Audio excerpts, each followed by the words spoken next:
Hmm. Let's see now. Do do do do do do do do do do do. Do do do do do do do do do do do do do. Do do do do do do do do do do do. Do do do do do do do do do do do do do. You know. Take you higher, higher. Every time you walk, you're on fire, fire. Take you higher. Every time you go, you're on fire, fire.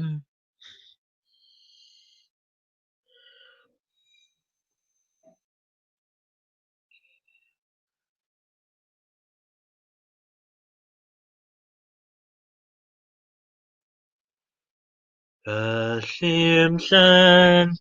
Do do do do do. The Simpsons. Oh, there we go. Hey, Woody. What would Woody do back in '62? Driving fancy cars. Ding, ding, ding. Drinking in the bars. Picking up the dames. Playing all the games. What would Woody do? What would Woody do? Hey, Woody, how you doing, man? How's your day going today? Hopefully, all is well with you.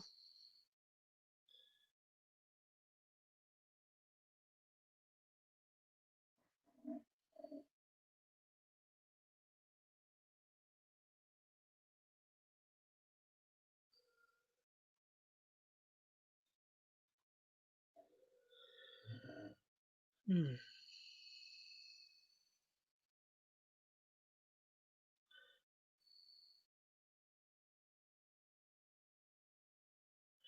Yeah, the first one here, Woody.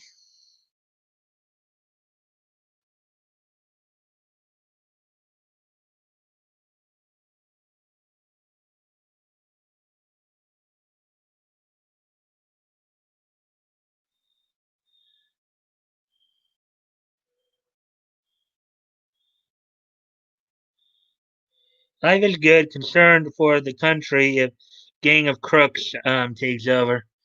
Yeah, I kind of understand what you mean. I'm a little worried. I mean, we have to still hope that Trump can get the case to the.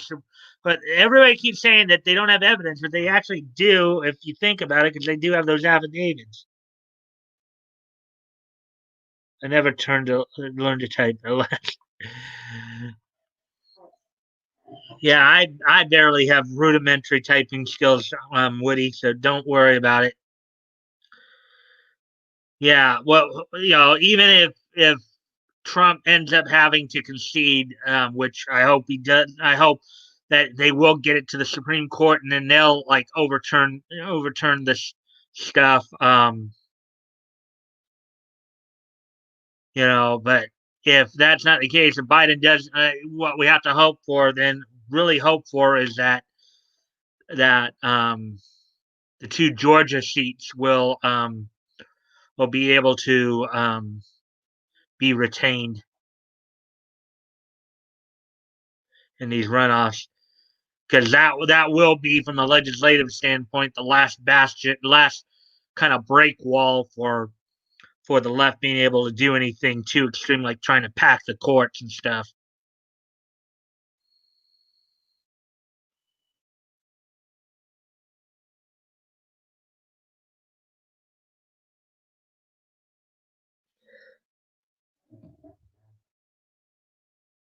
Hmm. Leto. Yeah, I just saw. I guess it hasn't shown up on the Hasn't shown up on the StreamYards page yet. I see though, Leto. I see you, Leto. Sup? Hey, Mike. Hey, Leto. Oh, there we go. Now they're here. Sup? Hey, Mike. Hey, Leto. So, how'd your day go today?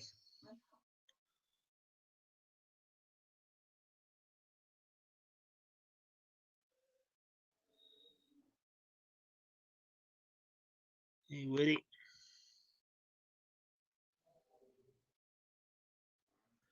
We got three people here now, and we're at 6 minutes, so probably will get started at the 10-minute mark once, see, hopefully we can get a few more people in here.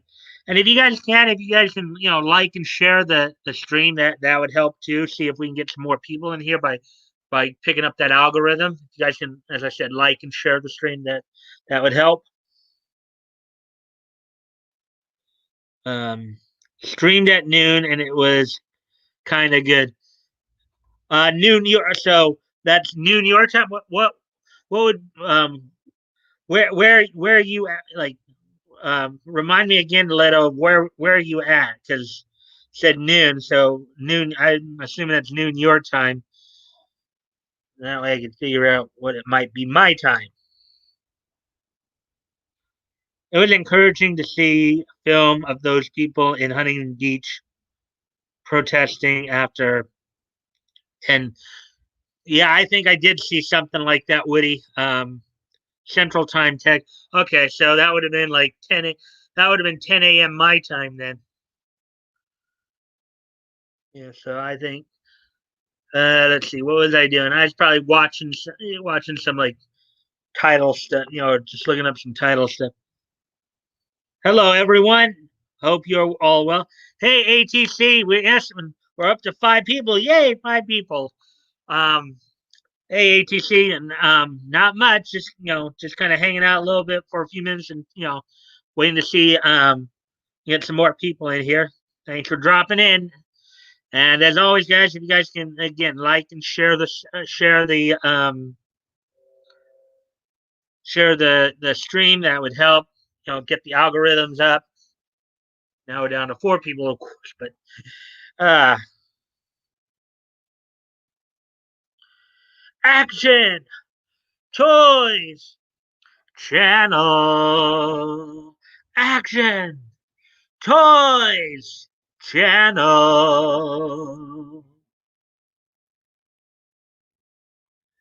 Uh, Anyways, so we got. Let's see. 8.5 minutes in, and I've already got 4 people in here. Good. I like to have somewhere at least 3 to 5 people in here earlier so that I can get started sooner. Thank you guys for being here. Um, guess I can kind of go through a little bit on what's on tap for tonight. So I have like 4 stories I'm going to go through, um, including DC. I guess released the full list of the future state timeline.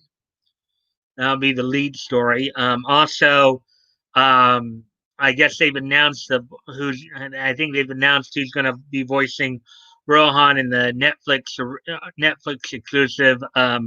Thus speaks Kishibe Rohan from JoJo's Bizarre Adventure. Diamond is Unbreakable.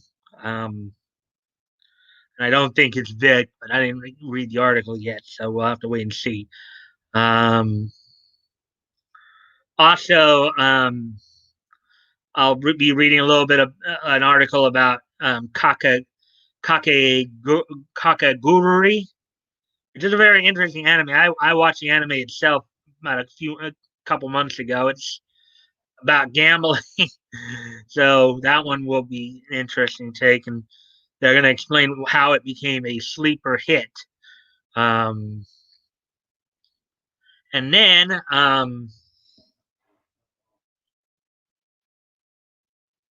Just subscribe to Letters channel. Hmm.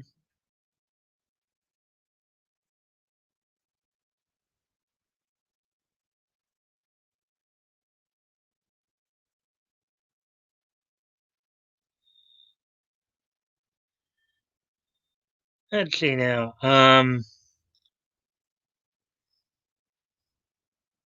As well as and then also there's another little piece from The Simpsons, like who's smarter, Lisa Simpson or Martin Prince. So,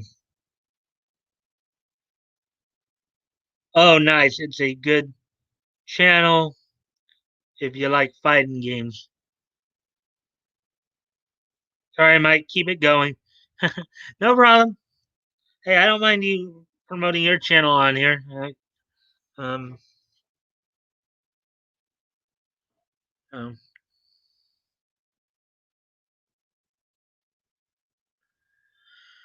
okay, so we're just past we're now at 11 and a half minutes. So I'm gonna go ahead and get started on the articles here. Four of them go through tonight. So all from CBR, Comic Book Resources. So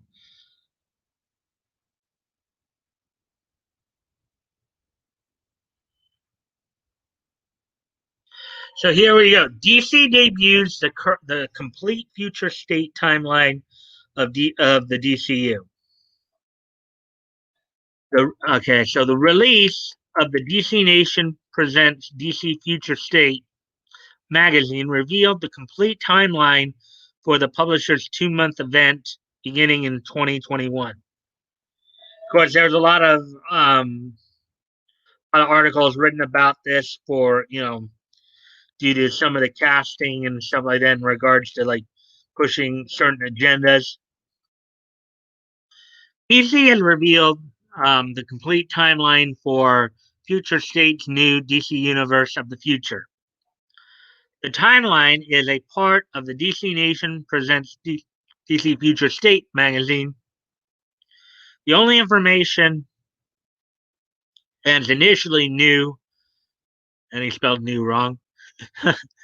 He forgot the K there. Knew about DC Future State was that various stories took place at different junctions in the DC future. So it sounds like they're going to be hopping around certain time periods. Now, the timeline shows exactly the origin years for certain comic titles and stories. The timeline begins in 2025 with a number of Batman related titles such as Arkham Knights, Batgirls, Batman Superman, Batman, Catwoman, Gotham City Sirens, Harley Quinn, Grifters, Nightwing, Outsiders, Red Hood, and Robin Eternal. We then skip ahead 2 years for 2027 and Dark Detective, The Flash, and Teen Titans. Here's what they kind of look like here.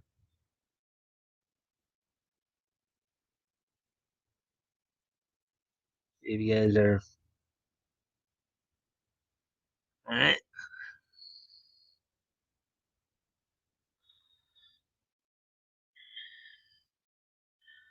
The next time jumps are to 2029 and 2030 for Shazam in the former, and the latter including Aquaman, Black Racer, Justice League Dark, Metropolis, Midnighter, Mr. Miracle, Suicide Squad, Superman of Metropolis, Superman Worlds of War, and Nubia. And there's a shot of the timeline right there.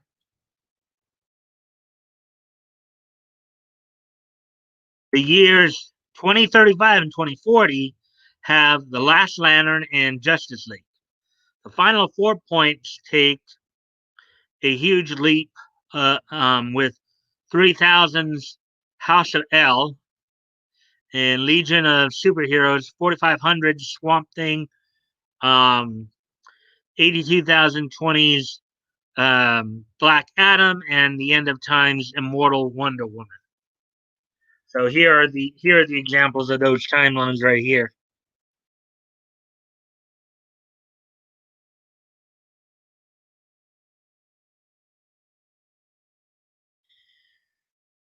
82,020. So basically 80,000 years from now.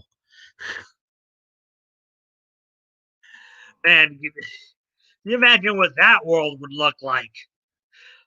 You kind of wonder how that far ahead has been depicted in the past, whether it be like kind of a post-apocalyptic world where the world has basically destroyed itself to such a point that we kind of regress back into a more of a primal society, or sector down to three people. Oh boy, boo. Um, you know, or is it going to be like so super space age and all that? Um,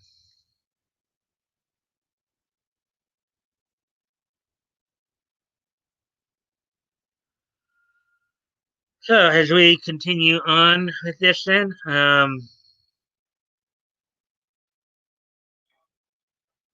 let's see now.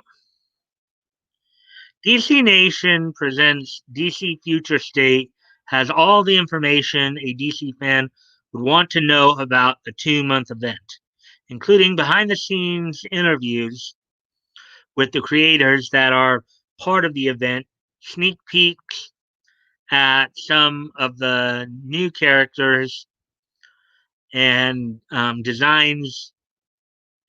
new characters and designs, a gallery of covers, and a checklist of all the must-have titles. The DC universe has always been fertile ground for new and refreshing takes on our characters, and DC Future State definitely contributes to this legacy. DC executive editor Marie Javin said, when DC Future State um, was officially announced, when the event begins in January, some savvy readers will not only pick up on some of the um, breadcrumbs that have already been tossed out in our current titles, but they will also find new hints and clues of what's to come in 2021. I hope it's not. I hope for their sake it's not more woke. More woke means more broke. Uh,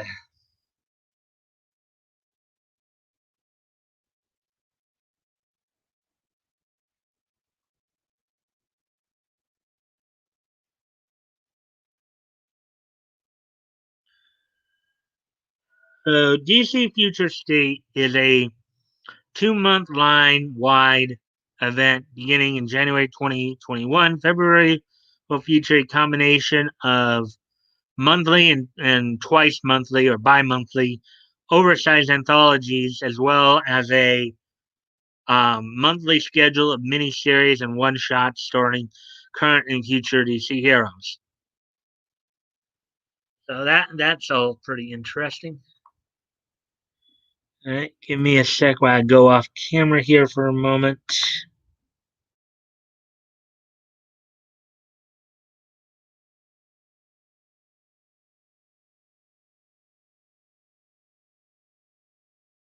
Let me try to slow it down a little. All right, I'm back.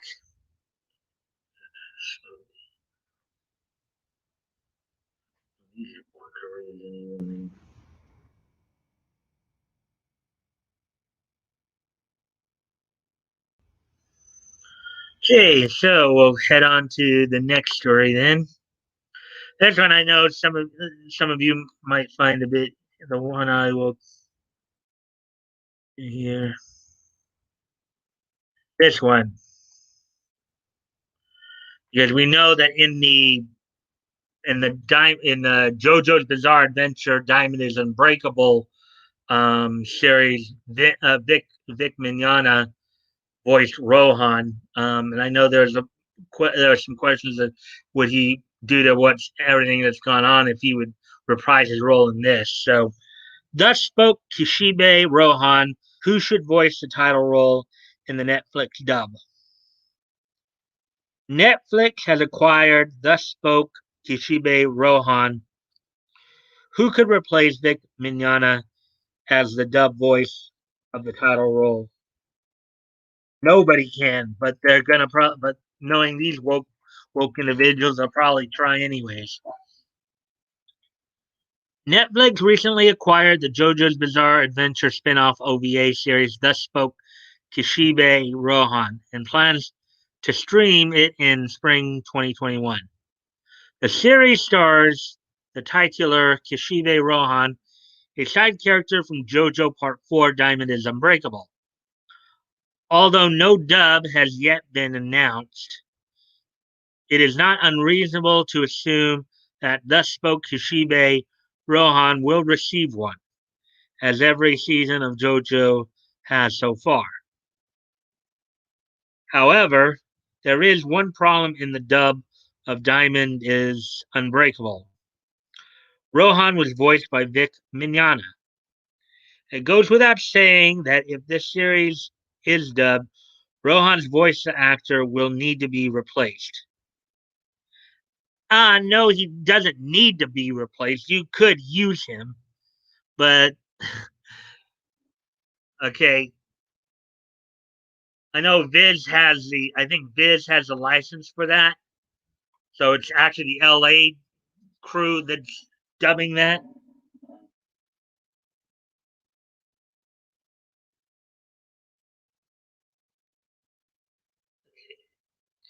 The only thing interesting about DC for me is the Batman who laughs.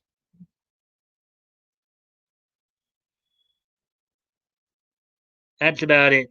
Well, hopefully, as we start getting into more of the time, Leto, if you start coming by on Fridays when Backout and I are going through that historical retrospect, you might find some other interesting stuff about DC that happened, before this garbage we're going through today.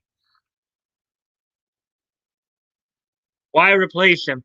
Um, the reason why they say they have to replace him is I don't know how much you know about this, Leto, but Vic Mignogna, like last year, was basically accused of.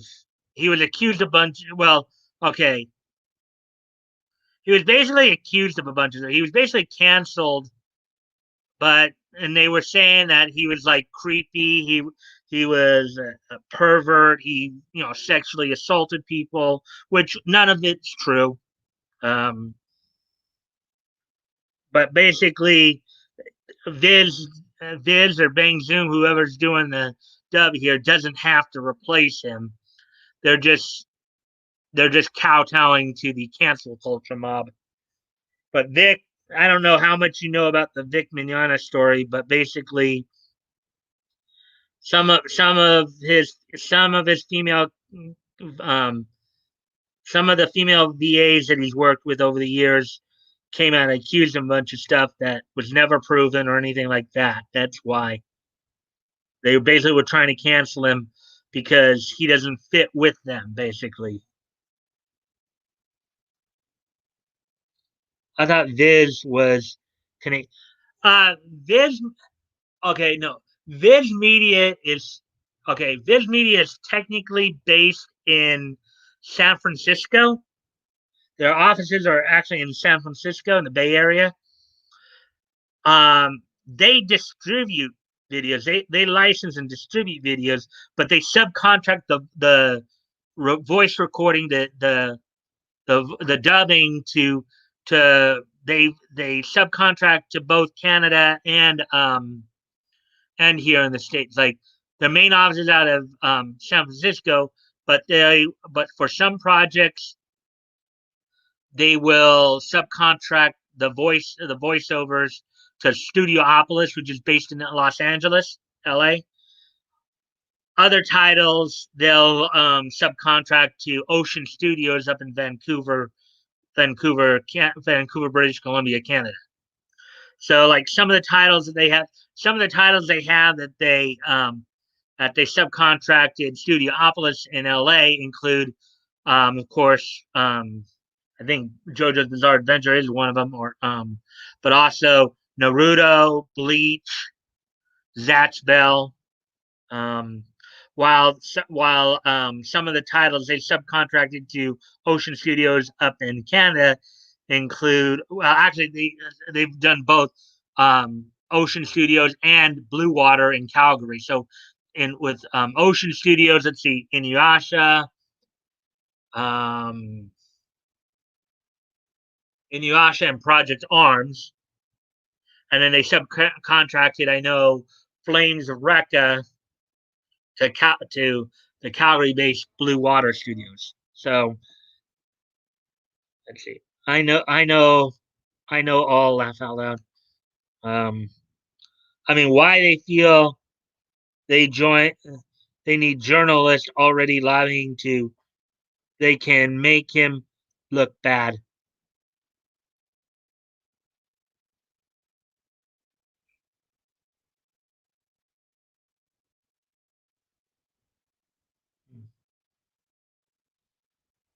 I know all about the Vic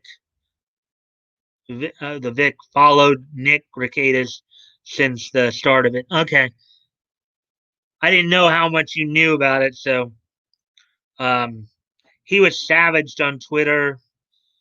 He sued some of his detractors for defamation, etc., and lost the first round. Results from an appeals court should be out any day now. Yeah, that's basically what we're all waiting on in the Vic situation. Is that we're waiting to hear from the appeals court. Wow, 6 people now! Yay, 6 people. Um, okay, of course. All right. So, anyways, with all that out of the way, let's continue with the. Um, Here are a few candidates who might be up to the task.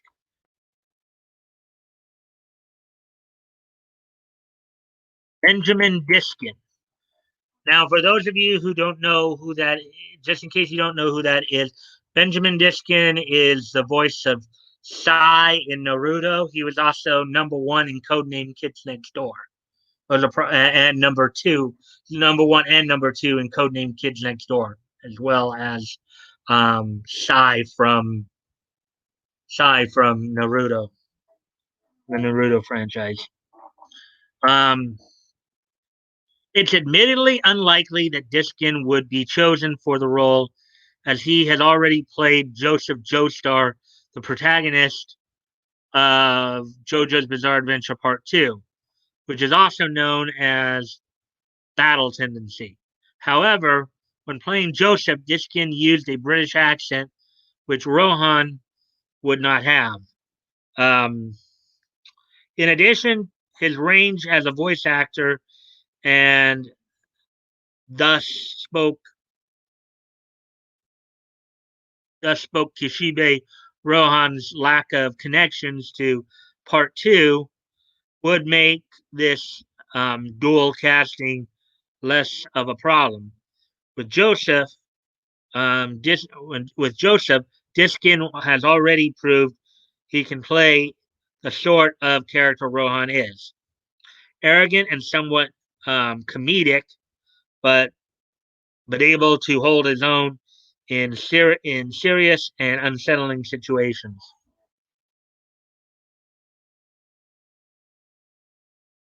Liam O'Brien. Now, as shown there, of course, Liam O'Brien voices Gara from Naruto. Liam O'Brien is actually a voice actor who started out in New York, um, being involved in the English dubs of anime such as DNA Squared, Slayers, um, Yeah, DNA Squared and Slayers are probably the two that come to mind um, most. And then, of course, as I said, he's Gara here in Gara in the Naruto franchise. Um, I think he's also Captain Ukitake in Bleach as well. He voiced the 13th squad captain, Captain Ukitake. Um, O'Brien is capable of bringing the smugness necessary for Rohan's character, as he demonstrates in roles such as Isaac in Castlevania Curse of Darkness. However, thus spoke Kishibe Rohan, um, has a more serious and frightening tone than Diamond is Unbreakable. So Rohan's voice actor should also be able to handle tense and dramatic scenes.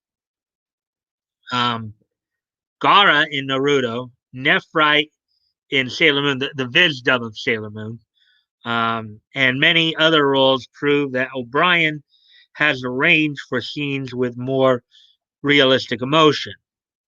Rohan's voice should strike a middle ground between these roles and characters like Isaac, not too deep and serious, but not too over the top either. Oh, another one that Liam did in New York was, of course, Gokudo. That was another one he was involved with as well as another anime he lent his voice to.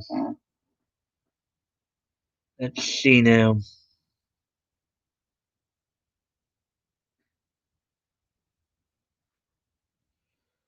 You know what? You know what I recently found out? The guy who did Moroko's voice from Inu recently. Yeah, I actually reported on that. Morocco or Morocco. You're talking about Kirby Moro Leto. Yeah, I actually reported on that. I think we let's see. It was reported last Thursday, the 19th. Some sources say he died on the 18th, others say he died on the 19th. But I don't know if you were here, but I actually reported on that because I had actually seen that article and I went right to it. Um, yeah, but you're right. Kirby Morrow passed away either last Wednesday or Thursday. As far as I know, because I've been trying to keep up on it, no cause of death has yet to be determined. In other words, they haven't announced what he actually died from yet. But yeah, he did actually pass away. Apparently, his brother went on Twitter to saw it on Twitter. Yeah, yeah. I even had a moment of silence for him. I met Kirby back in 2006 at Any Magic in Lancaster, California. So he seemed like a pretty cool guy. So um, I know Ocean hadn't been getting as many um, dubs to do in recent years. So I don't know what I know he's I think he's been doing some acting and voice acting up there. As far as I know, the Canadians are doing their own dub. We're doing their own dub of Dragon Ball Super. For Canadian audiences. Um, um, anyways,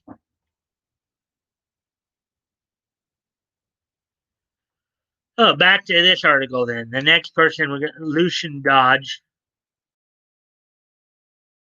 I met this guy too. He seemed pretty okay. He's originally from New York as well, just like Liam. I know he did some additional voices in Pokemon. According to this, of course, he did Zoiside's voice in the Viz dub of Sailor Moon. Um, Now I know you're wondering now if you've I don't know if some of you've seen um the first dub of Sailor Moon, the Deke dub back in the 90s, and then as or if you guys have seen, Sailor Moon was dubbed twice. The first time was back in the 90s, just after it came out in Japan. The first two seasons were dubbed by Deke Entertainment, and then Cloveway did like the last two seasons, and then Viz a couple years ago basically did a redub of the original series and then dubbed Sailor Moon Crystal. So that was now, in case you're wondering why. So for some of you who probably do know about the Deke dub, um, in the Deke dub, Zoe Sight was presented as a woman. Okay, in the Deke dub, Zoe Sight was presented as a woman. In the Viz dub, she's presented as a man or as a boy, basically. You know, now there's a reason for in the original Japanese, um, version of Sailor Moon, Zoe Sight is a guy, and for some of you who probably have seen Sailor Moon or had heard of it, back when it first came out, of course, they were depicting. They of course were depicting Joy Sight and Malachite involved in a kind of a romantic relationship. They were implying that. Of course, in Japan, they have more liberal social views in terms of acceptance of the LGBTQ community. Um, so portraying the homosexual relationship there was okay. But when Deke originally dubbed it, especially since they were dubbing it for kids, they made Zoe Sight a woman. And they did it with a few other characters too. And that made a lot of um, the fans of the original series pretty upset. So, and then when Viz decided to dub it, they basically put everything back to the way it originally was. So that's kind of the backstory on that. Um,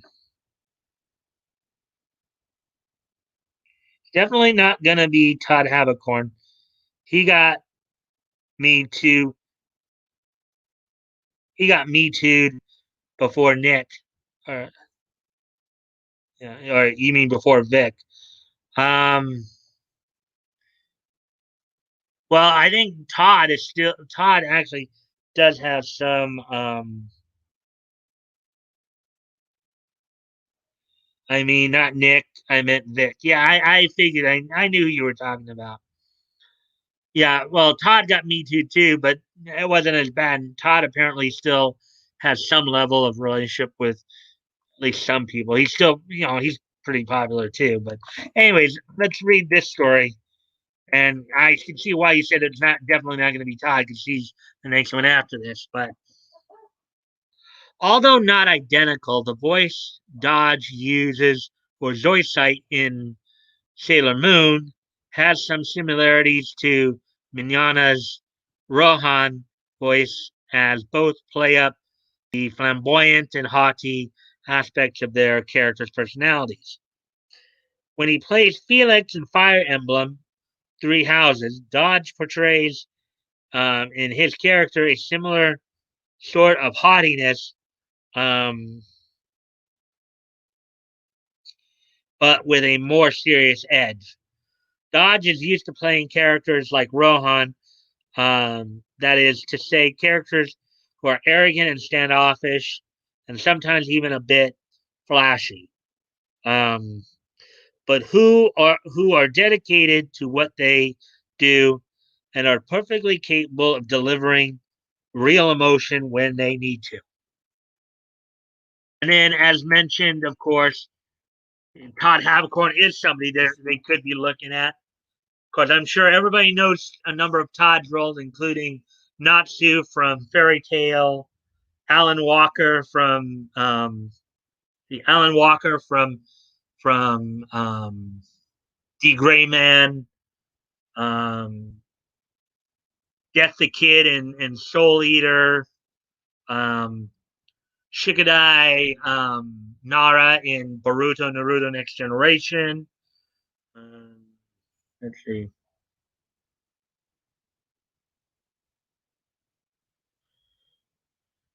I think he was Hikaru in Oron High School Host Club. So quite a bit of stuff that he's been involved with, both in Dallas and here in LA. So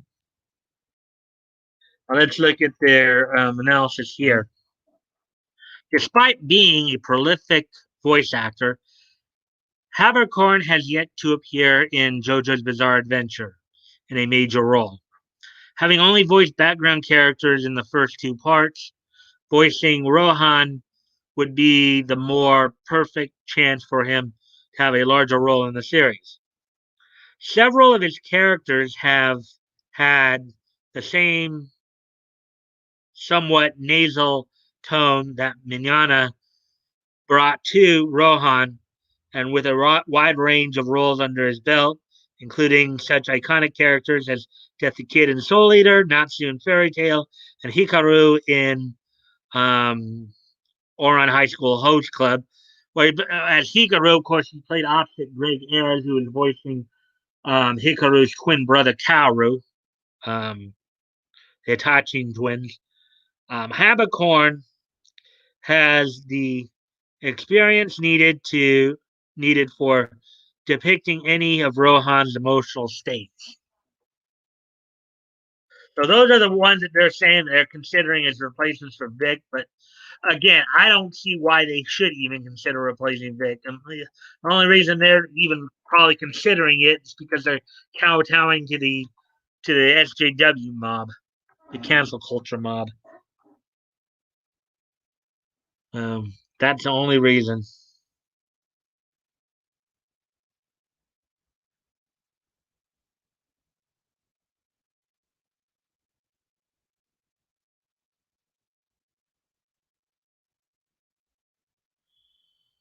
Anyways,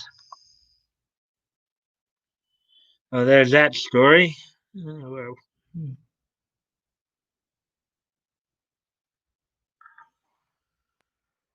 Let me see now. So now, let's see. Do you guys have anything more to say on this?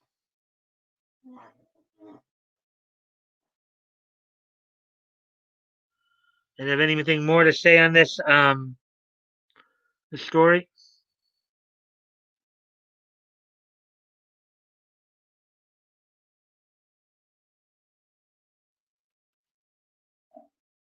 Okay.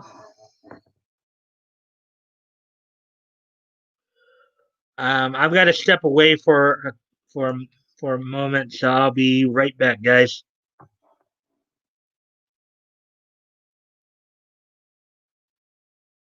Uh,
All right, I'm back.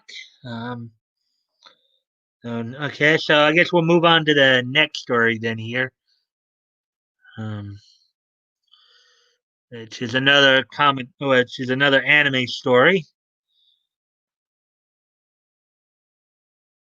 down the list here.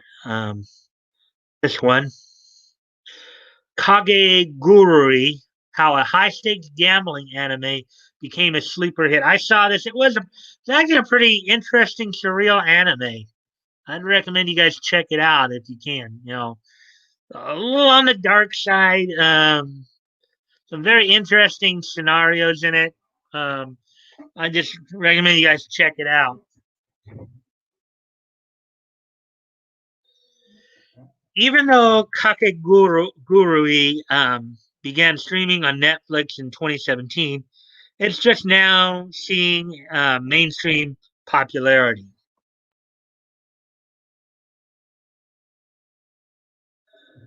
It seems like Kakegurui is finally starting to get the recognition it deserves, with celebrities like um, Megan the Stallion and Poppy cosplaying as the main character, Yumiko, and being open about their love of the series. It opened the floodgates for new fans to discover this high stakes anime. It also helps that a global streaming service, Netflix, has both seasons available. But seeing as the manga was first published in 2014 with anime adaptation following in 2017, why is it just now becoming popular?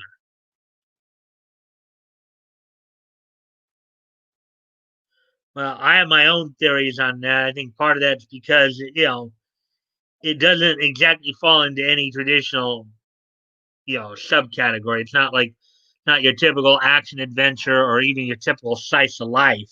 You know, um, and how many animes do you know of where gambling is the focal point of the anime?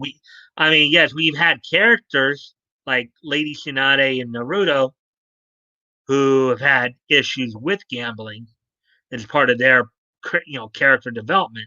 But I don't think, but this is the first Kakaguri is the first anime where gambling is the focus of the plot. Um, Kagegurui follows transfer student Yumiko Jabami as she takes part in extreme gambling as part of the high school's strange hierarchy. And of course, extreme gambling is just like extreme wrestling or extreme anything. It's, in other words, yes, they bet money, but they bet like a lot of the characters here are like come from like rich families. So they are high stakes gamblers. They bet like lots of money, but it's not just money they bet. They bet a few other things too. I mean, they bet limbs, they bet status, they bet quite a few things. Quite extreme.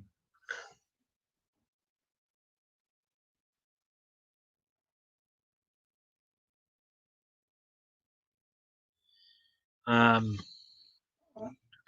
let's see. The students all gamble their way um, up said hierarchy, being the children of some of Japan's wealthiest families. Should a student fall into debt, they become a pet to the other students, being dubbed doggy or kitty, depending on the student's gender. This debt has has the chance of following them after graduation should they not be able to clear it before then. However, unlike most students who gamble in order to gain popularity and connections, Yumiko gambles for the thrill of it. She's a compulsive gambler, hence the title of this anime. Um, I think Kakagurui translates literally as compulsive gambler. Um, that craves the feeling that the activity brings. Taking part in increasingly dangerous games in order to satiate that craving. Basically, I can tell you from watching it myself, watching this anime myself. Yeah, Yumiko almost gets a very trying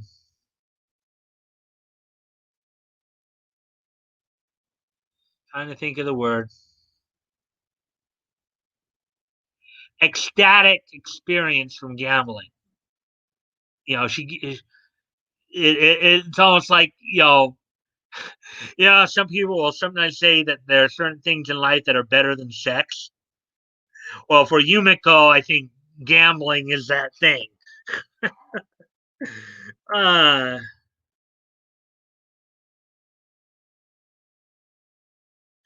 Here's, of course, one of the pictures from the opening here, or from the series. I mean, look at look at their facial expressions. Oh boy, you got some twisted minds at work there. Look at those facial expressions. I think you'd be wary to come under control of either of these two girls. The one over here to the right, the Yumiko is the one with the black hair. And I don't remember her name off the top of my head because it's been a couple months since I watched this anime. But um, this one with the white hair is basically she's the student council president, so she's therefore the queen bee of the school. She's the queen bee of the school, basically.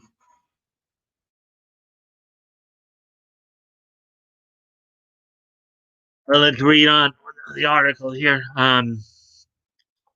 Part of this, part of its late stage popularity outside of Japan could have to do with the accessibility of the series.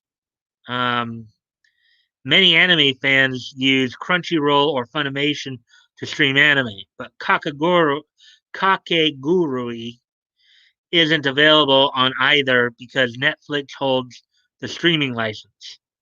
The benefit of using specialist platforms to watch anime is that you can watch some series for free, but with the caveat that there's usually a bunch of ads and you have to wait a week to watch the newest episodes.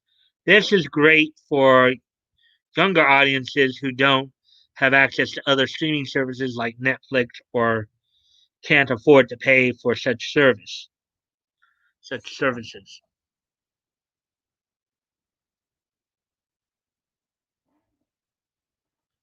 And still,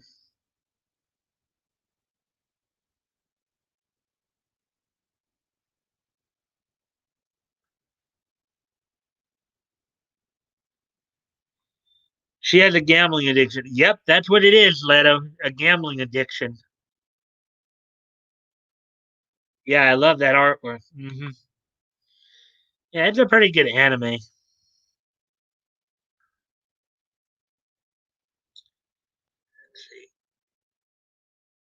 However, if a show isn't available on a site like Crunchyroll, then unless they know they go to some shady illegal website that may be riddled with viruses, they aren't going to be able to watch it.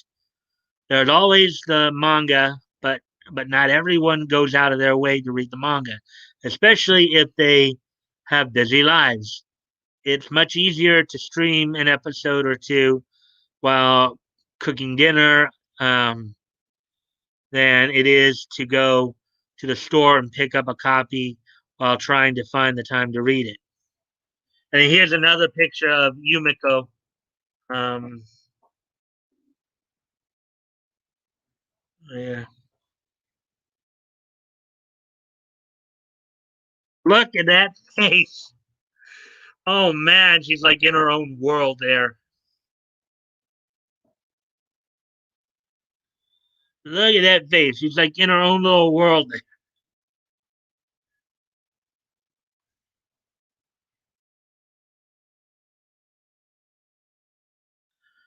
Um, Another reason could be because gambling anime isn't a popular genre with foreign fans. Yeah, kind of like Case Closed for the detective um, genre. We know it here as, of course, Case Closed in Japan. They know it as Detective Conan. That series is still running in Japan, still current. While here in the States, they stopped dubbing it after, like, I think episode 130. Um, Many of the most popular series fall into the isekai, shonen, battle, or shoujo, magical girl genres. Um, Gambling anime is an unusual concept, so unless someone goes out of their way to watch it, many more casual anime fans probably don't even know it exists. Yeah, I'm reminded there was another gambling one I saw this past summer as well. I just can't remember what it was. That was even pretty cool too. Um, let's see. Though not technically considered gambling, pachinko parlors, being as abundant as gas stations in Japan, might contribute to Kageguru's appeal. With millions being one of the most famous parlors within the country, many places outside of Japan make gambling entirely illegal. So it isn't likely that fans who only dabble in anime would even think that such a genre exists if they weren't familiar with the aspect of Japanese culture. It's also more likely that fans within the country would also be drawn to the gambling aspect if they themselves love to gamble.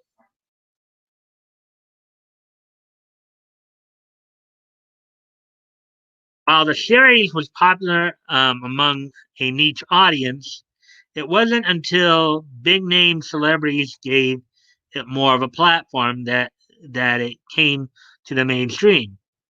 It's not uncommon for something to become popular because someone famous is talking about it. People want to be like their idols. So if their idol likes this anime, that then it has to be good, right?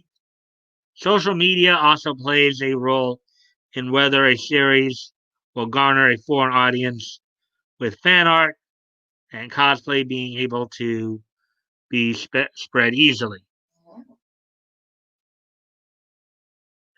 But Yumiko's so happy in that picture there, huh?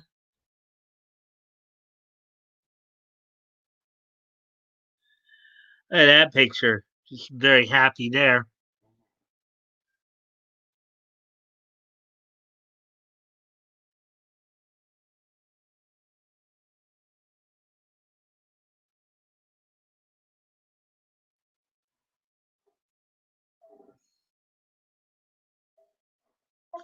With tons of new titles coming out each year, it's fairly common for some to go unnoticed. It's hard to keep up with every anime that comes out in a season anymore. Even for the most avid fan, less avid fans even less likely to keep up with a barrage of series that are released. Unless a series becomes popular right out of the gate, it's not likely to get noticed by the mainstream audience, which is why Kakegurui was lucky to have gained the boost it has. Yeah, when you have like programming blocks like Toonami kind of being a bit shuttered, um, by the beer bug and that that also um, you know and now Toonami's become Toonami is becoming more just I think more just Funimation. Let's see, the Dragon Ball Super, that's Funimation. So Dallas, LA. Well, anyways, yeah. So that's it for that one. See if you guys have. I guess you guys don't have much more to say about that, do you? But that one is an interesting anime. I do recommend if you guys have a chance to watch it, go watch it. It's somewhat surreal, a little bit dark, um, but still pretty cool.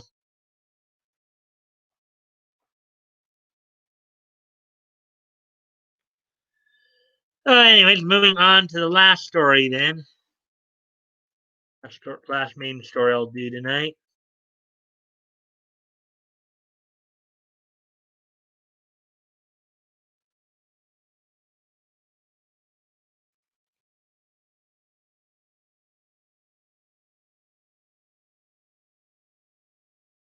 Hmm.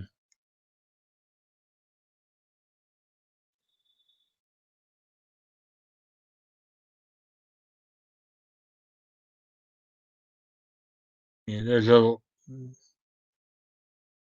ones probably.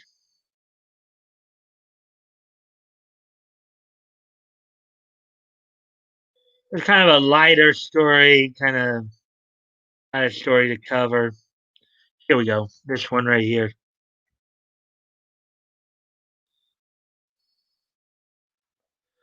Lisa Simpson versus Martin Prince. Who is smarter?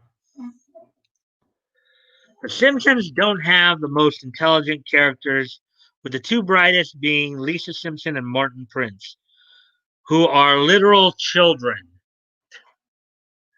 and have been children for the last 30 years. Uh, 30, 35 years. Could you imagine that? Being a 10-year-old child for 35 years.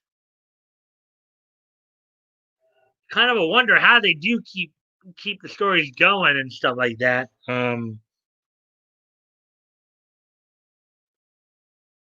it was good anime. I seen the first season. It's obviously Martin Prince. Well, I guess we'll see what this writer has to say about it. And let's get going here. On The Simpsons, the residents of Springfield aren't the most intelligent people in the world. Most of the characters have even evolved from exaggerated personalities into full blown stereotypes, which is why it is interesting to discover the that two of the smartest characters in the series, Lisa Simpson and Martin Prince, are both children.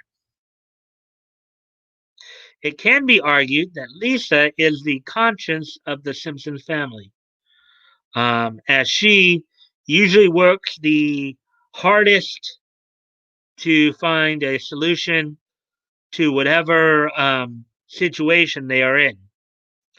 Then there's Martin Prince, who represents the stereotypical school nerd at Springfield Elementary.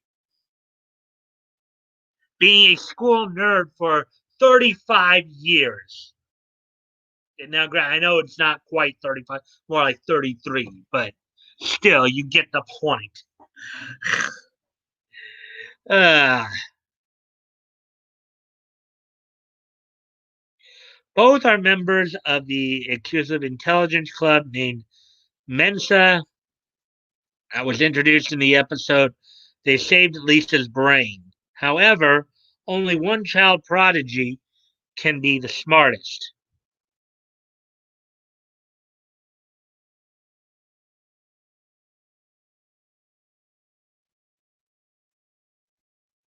Lisa Simpson.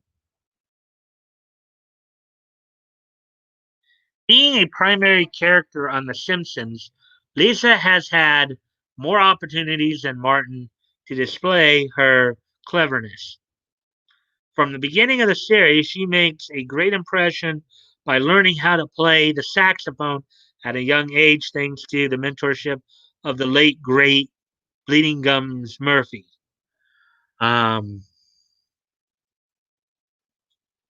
Lisa also cares about making her community and planet better by advocating vegetarianism, designing a more girl positive Barbie like doll, and exposing truth about her town's founder, Jedediah Springfield. Yeah, she was woke. Okay, Lisa Simpson was woke before woke was quote unquote cool. Lisa Simpson was woke before woke was cool, right? Uh,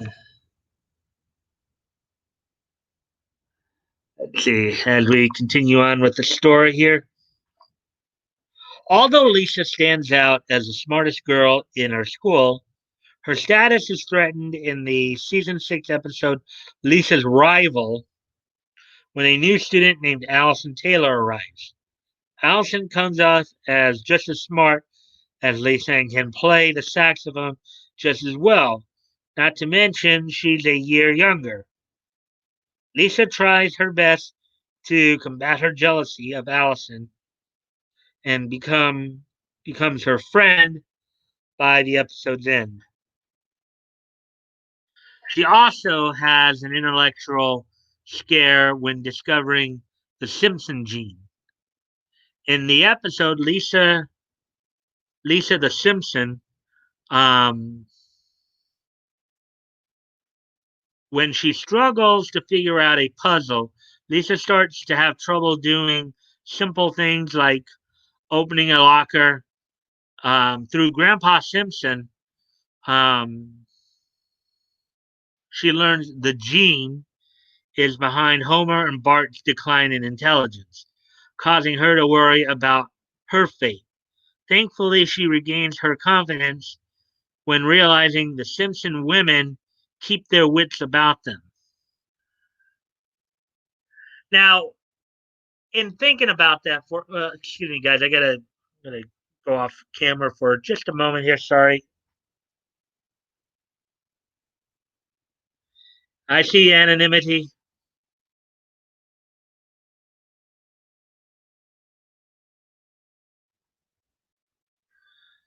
All right, so let me see. Let's see what. Hey, hey, just getting home, about to make something to eat and listen in. Lisa is an activist. Yeah, she, as I said, she was woke before woke was cool. Um, I just watched that episode. Ha ha ha. The curse. Simpson Gene, laugh out loud. It's only passed on the men of the family. Thank goodness. Well, think about this too, guys. This just crossed my mind as I was reading that too. Think about this. Okay, so their last name is Simpson, right? Simpson, son of Simp, basically.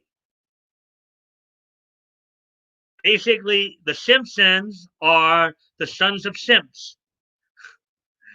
Remember how the other day when Batgo and I were reading through Simple Down, we were talking about how in older days where the term simp meant somebody who lacked intelligence or lacked kind of common sense, a simpleton.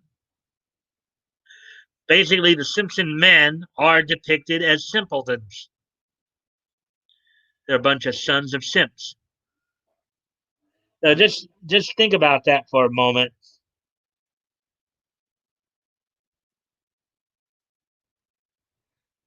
That was an interesting thing that just kind of crossed my mind as I was reading that. How goes it? And then Evening, Leto. I got it. Anonymity, anonymity, anonymity, anonymity, anonymity, anonymity, anonymity. Well, anyways, yeah, so that just kind of crossed my mind as I was just reading that. Son of Simp. So I was a pretty right. Good analyzing, Mike. They probably didn't even think about that, but it does seem to make sense. Yeah. I mean, when you stop to think about it, yeah, I guess it does. So, Martin Prince.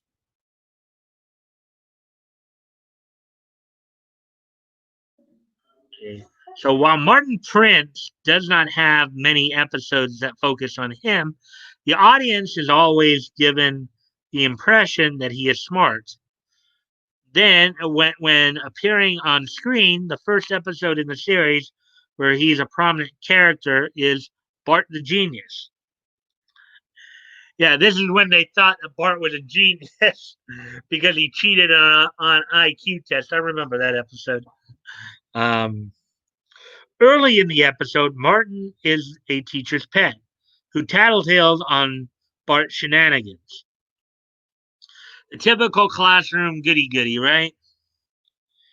He is also confident that Bart can't cheat on the aptitude test. However, Bart manages to erase Martin's name on his test and write his own.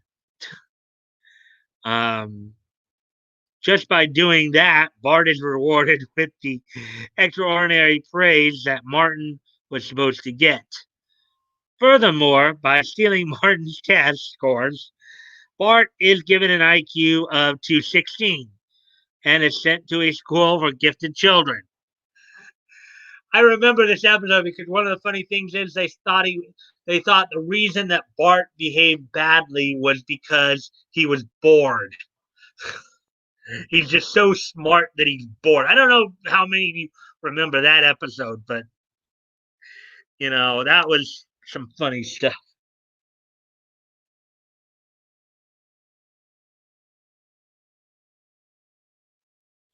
The one episode where the mailbox gets destroyed, um the Impsons, the Simpsons. Laugh out loud. Ha ha ha! The earlier episodes are the best. Yeah, I mean, you write something for like 30, 35 years, and eventually it's going to get stale because you're going to run out of original ideas, you know, especially for a comedy series. And especially in this woke culture where, you can't really, in this woke culture where, you have to be careful what you're making fun of. Definitely agree, Leto. I even thought it might just be nostalgia, but nope, they hold up so well.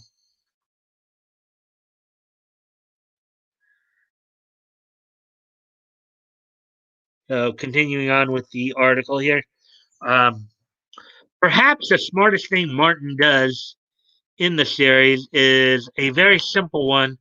When running for class president against Bart, Bart has gained a lot of momentum in his campaign, but on the day of the election, Martin and his running mate Wendell are the only ones who actually vote. Wow. Conclusion.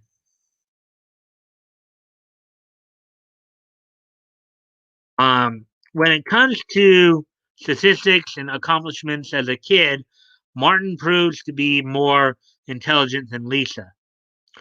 According to his real acumen test results in Bart the Genius, his IQ is 54 points higher than the maximum IQ for a child. Lisa has an IQ of one. So okay, so if according to the test, if his IQ was actually 216, that's 54 points higher. So that means that for a child, the the high end of the score would be 162. 162. So Lisa has an IQ of 159, which is just a few points below the maximum for a child. So that's pretty interesting. However, just because Martin is more of a prodigy doesn't mean that Lisa isn't destined to be more successful. Well, that's true because book knowledge and street smarts are two different things. You know, nowadays they talk about the many different forms of intelligences. You know, just because you're intelligent in academics doesn't necessarily mean that that's going to translate to other areas of life. Um, Throughout the series, Martin's incredible wit has been as much of a detriment to him as it is helpful. His teacher's pet status and occasional overconfidence has led him to be a target from bullies. The abuse from those bullies, as well as the verbal abuse from Bart, has caused Martin to flip out at times, like in Lemon of Troy. Lisa, on the other hand, has shown that she doesn't use her cleverness for attention. In Summer of Four, Part 2, um, she even tries to shed her smart girl image to make new friends. And when they find out about it, they still manage to have the same friendship as before. Martin may be the child prodigy, but Lisa has the ambition and social skills to make it big in adulthood.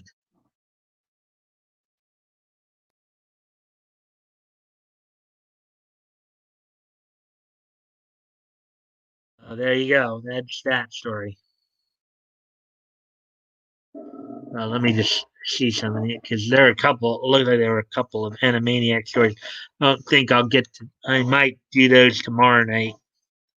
Look, because we were doing some Animaniac stories.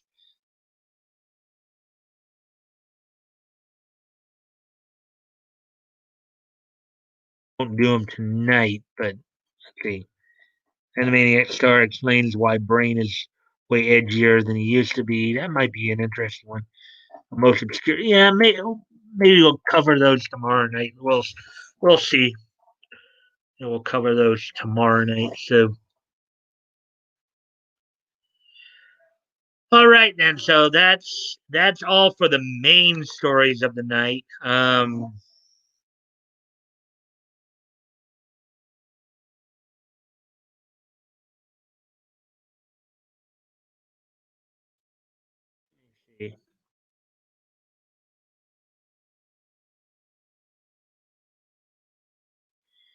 Okay, so let's see. I think I have up to season like 15. I tend to watch 8 and below the most. I think their peak episode was when Homer went to space and Barney went sober to try to go to space. To yeah, I think I kind of remember that too. Ha ha ha ha. One of my favorite episodes with Martin in it is when they go to Shelbyville.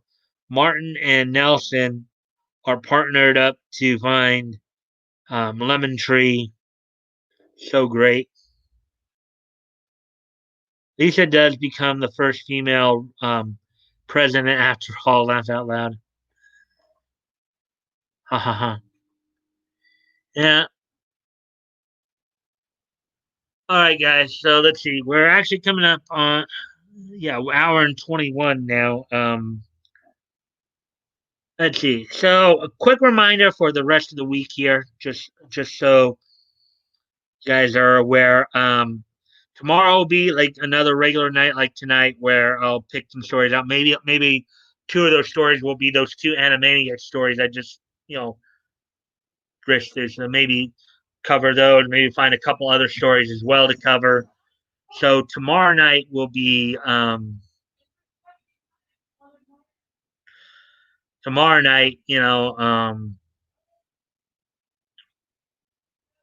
maybe I'll do like some stories, read through some stories where we can talk a little bit about them. Thursday night is Thanksgiving. I know many of you will be, during the day, but good thing I stream at night here, 7 o'clock at night. Um, so um, so on Thursday night, on Thanksgiving night, um, I will still be doing a stream, but I will open it up to. It'll kind of be a kickback stream. It'll be like kind of a niche talk kickback stream. I'll open the stream up for everybody. I'll just put the link up, and anybody who wants to come in and talk, whatever, we can do that. You guys are able to do that. I'll open up the stream, and we can all just kind of maybe get a few of us in here and talk. Talk about stuff. Just whatever. For a couple hours or whatever. And then Friday, of course, Friday Batgoat as my co-host. We'll be looking at this time. We'll be looking through March of 1936, um, looking at the comics that came out at that point. And of course, one of the things that I did in previewing that um, was I found out that was the first of Popeye's comic book appearances. He was in, of course, in newspaper strips and cartoons prior to that, but March of 1936, Popeye made his comic book debut. So we'll be looking at that a bit, as well as a couple other titles that started up, and look through like, some comics there. So that's what's happening for the rest of the week here. See what we got. I'll be at work. Okay. Well, hopefully you'll be able to catch some of it, Leto. But with that, guys, so we're already coming up on. We're at an hour and 24. So are you guys ready for this day in each history?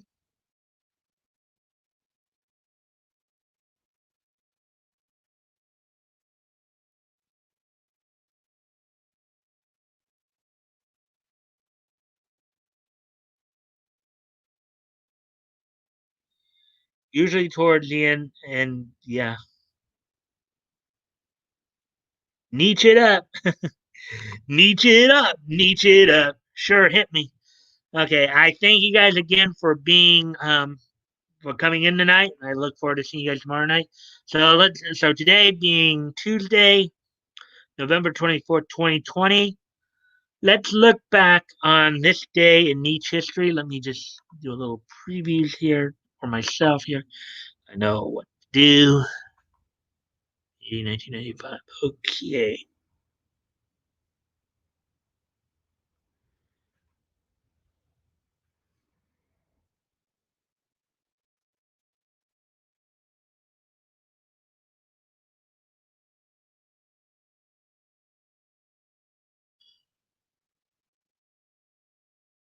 Okay, so without no further ado, then let's take a look at this day in Nietzsche history, November 24th.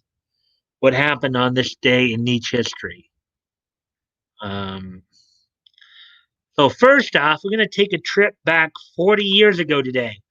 On this day, 40 years ago today, in 1980, Ric Flair would regain the NWA Mid Atlantic United States heavyweight title from Greg Valentine in Greenville, South Carolina.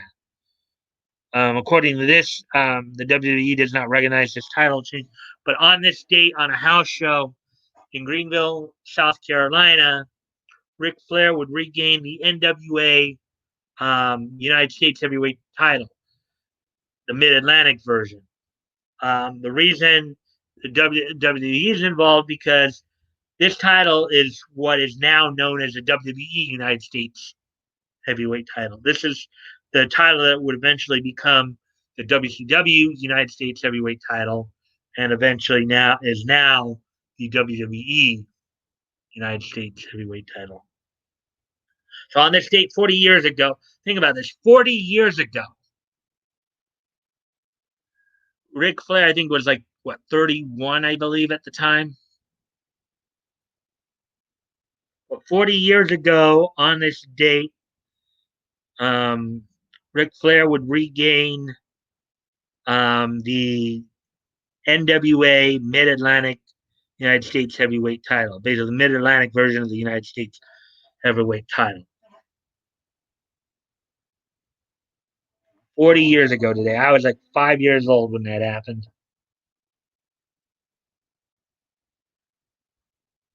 So, anyway, so now with that being said, now to the to the moving on to the next piece of niche history.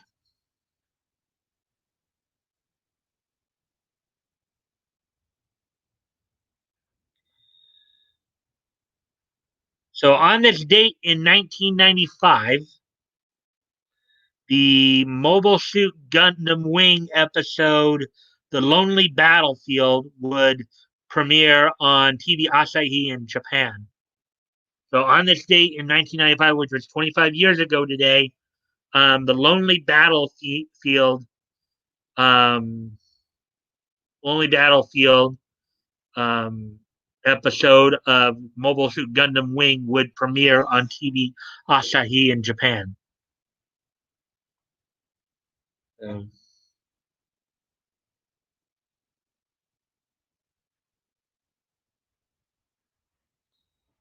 Woo!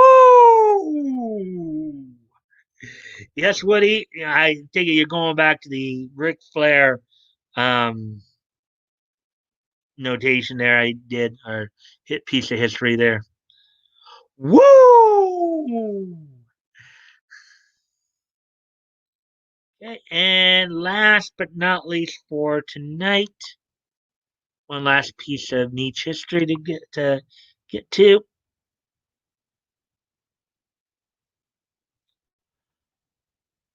Okay, on this date, 10 years ago today,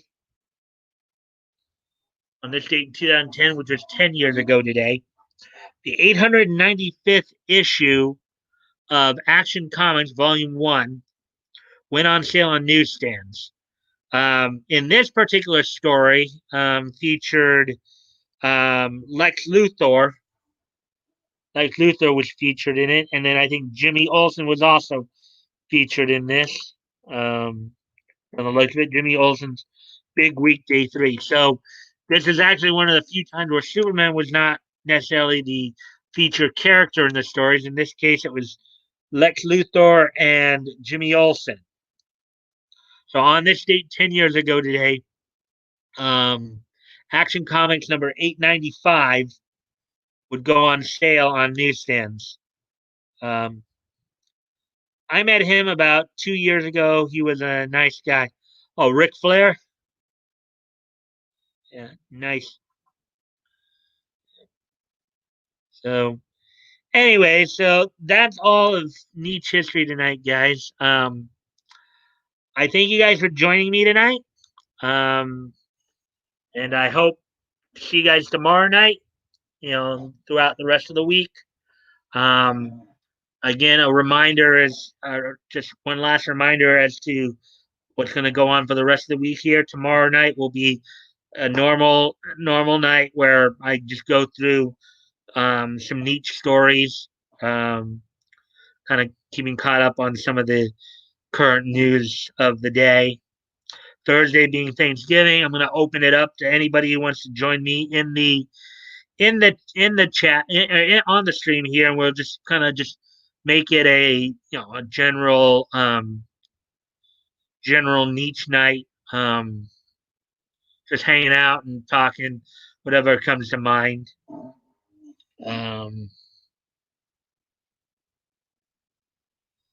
And then on Friday, of course, will be the comics retrospective with Batgoat, where we'll look through March of 1936.